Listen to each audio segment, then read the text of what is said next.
কেউ যদি এই কর্মকাণ্ডটি করে তাহলে তার আকিকাও হবে না, কুরবানিও হবে না, কোনোটাই হবে না। যে 3 ভাগ কুরবানি আর 5টা ছেলেমেয়ের আকিকা একসাথে দেওয়া এটা জায়েজ বলে এক শ্রেণীর আলিম ফতুয়া দিয়ে এই আমলটি আমাদের সমাজের ভিতরে চালু করে দিয়েছে। এবং 2 ইবাদতের আলাদা আলাদা নিয়ম আছে, সময় আছে। কুরবানি করব 10 তারিখ থেকে নিয়ে 13 তারিখ পর্যন্ত জিলহজের নির্দিষ্ট সময়ে। আকিকা কখন করবেন? আকিকার সময় কি বলতে হবে যে আমার বড় ছেলে আব্দুর রহমানের পক্ষ থেকে আকিকা?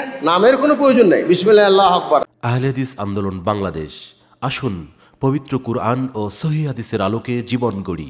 ইসলামের মধ্যেই কিছু এমন মুসলমান আছে তারা ইসলামের সঠিক তথ্য, সঠিক জ্ঞান না জানার কারণে ইসলামের ভিতরে তারা মাযহাবের দোহাই দিয়ে, এলাকার প্রচলিত দ্বীনের দোহাই দিয়ে এমন কিছু কর্মকাণ্ড ইসলামের মধ্যে ঢুকে দিয়েছে যেই কর্মের কারণে তার ইসলামে যে ইবাদতটা করছে এই ইবাদত আল্লাহর কাছে কবুল হবে না।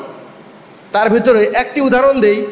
আমাদের দেশে প্রচলিত আছে যে কুরবানি একটা গরু দিয়ে সেখানে আবার আকিকারটাও মিশিয়ে দেয়, যে 3 ভাগ কুরবানি আর 5টা ছেলেমেয়ের আকিকা একসাথে দেওয়া এটা জায়েজ বলে এক শ্রেণীর আলিম ফতুয়া দিয়ে এই আমলটি আমাদের সমাজের ভিতরে চালু করে দিয়েছে।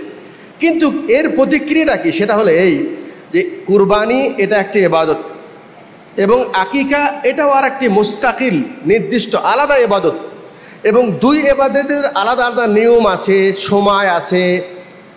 সেই তারিখ অনুযায়ী, সময় অনুযায়ী সেই নিয়মেই করতে হবে। কুরবানি করব 10 তারিখ থেকে নিয়ে 13 তারিখ পর্যন্ত জিলহজের নির্দিষ্ট সময়ে। আকিকা কখন করবেন?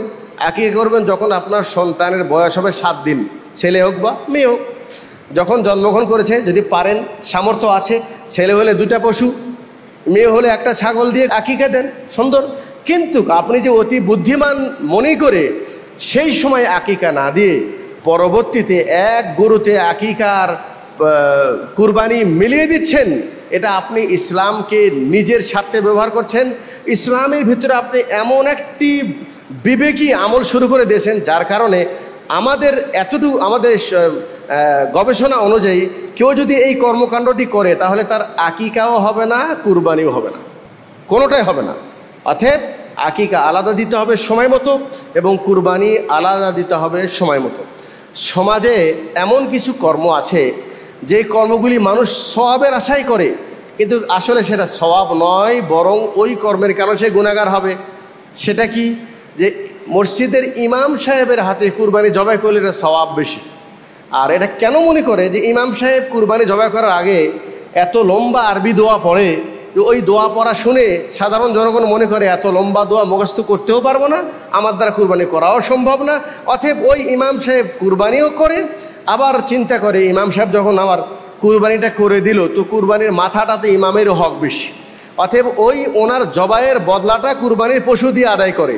আমাকে যদি জিজ্ঞাসা করে এটা কি জায়েজ, আমি বলবো যদি আপনি এইভাবে কুরবানি দিয়ে ইমাম সাহেবকে আপনার পশুর মাথাটা দিয়ে দেন তার বদলা হিসাবে, সেটা ইমাম সাহেবকে দেন, অথবা যিনি চামড়া ছিলেছে তাকে 2 কেজি গোস্ত দিয়ে যদি তার বদলা দেন, অথবা যে আপনাকে হেল্প করেছে তাকে যদি কুরবানির পশু থেকে তার বদলা দেন, উজরা দেন, আপনার কুরবানি বাতিল, কুরবানি হবে না।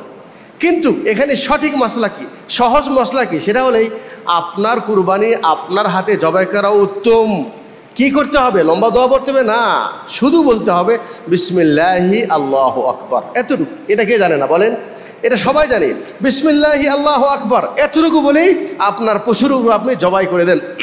আল্লাহ নবী সাল্লাল্লাহু আলাইহি সাল্লাম তিনি ওনার পশুকে বাম হাত দিয়ে মাথা ধরতেন আর ডান পা দিয়ে পশুর গলায় চেপে ধরতেন, এরপরে ডান হাত দিয়ে ছুরি চালায় ওনার পশুকে জবাই করতেন। আর আপনার পশুকে যদি পা লাগে, ওরে বাপরে, কুরবানির পশু, এটা পবিত্র পশু, পা লাগানো যাবে না। আবার সালাম করে পশুকে, তাই নয় কি? আল্লাহ রাসূল পা দিয়ে মাথা গলা ধরে তারপর জবাই করছেন। এই যে সমাজের ভিতরে কিছু কুসংস্কার আছে আর এমন কিছু ধারণা আছে যে ধারণাগুলি আমরা নিজেরাই তৈরি করেছি, ইসলাম আমাদেরকে বাধ্য করে নাই। অতএব আপনার পশু আপনারাই জবাই করবেন বিসমিল্লাহ আল্লাহু আকবার বলে। তারপরে আর একটি দোয়া আছে, যদি আরবিতে পারেন ভালো, না পারলে আল্লাহকে আপনার নিয়ত অনুযায়ী সওয়াব পেয়ে যাবেন। সেটা কি? আল্লাহুম্মা তাকাব্বাল মিন্নি ওয়া মিন আহলি বাইতি, আয় আল্লাহ এই কুরবানি আমার পক্ষ থেকে কবুল করো আর আমার পরিবারের পক্ষ থেকে কবুল করো। ঠিক আছে? পরিবারের যিনি মূল ব্যক্তি উনি যদি কুরবানি দেন তাহলে পরিবারের বাকি সদস্য যারা আছে জীবিত হোক অথবা মৃত হোক সবার পক্ষ থেকে কুরবানি আদায় হয়ে যাবে। আলাদাভাবে ছেলের নাম দেওয়ার কোনো প্রয়োজন নেই। এখানে নামের তো কোনো প্রশ্নই আসে না, এটা আর এক জটিল ব্যাপার। 7 ভাগে কুরবানি দিয়েছে, 7টা নাম ওখানে দাঁড়ায় বলছে অমুক অমুক অমুক। আরে বাবা, তুমি কাকে নাম শোনাচ্ছ? তুমি আল্লাহু আলিমুম বিজাতিস সুদূর, তোমার অন্তরে কি আছে সেটা আল্লাহ জানে। তুমি টাকা জমা করেছো, হ্যাঁ, কুরবানি কিনতে গেছো, আল্লাহ জানে না? তাহলে সেখানে আবার বলতে হবে বিসমিল্লাহ আল্লাহু আকবার মিন আব্দুল্লাহ, এই কুরবানি আব্দুল্লাহর পক্ষ থেকে। আকিকার সময় কি বলতে হবে যে আমার বড় ছেলে আব্দুর রহমানের পক্ষ থেকে আকিকা? নামের কোনো প্রয়োজন নেই। বিসমিল্লাহ আল্লাহু আকবার। আপনি কেন আকিকা দিচ্ছেন, কেন কুরবানি দিচ্ছেন, এটা আল্লাহ পাক ভালো জানে।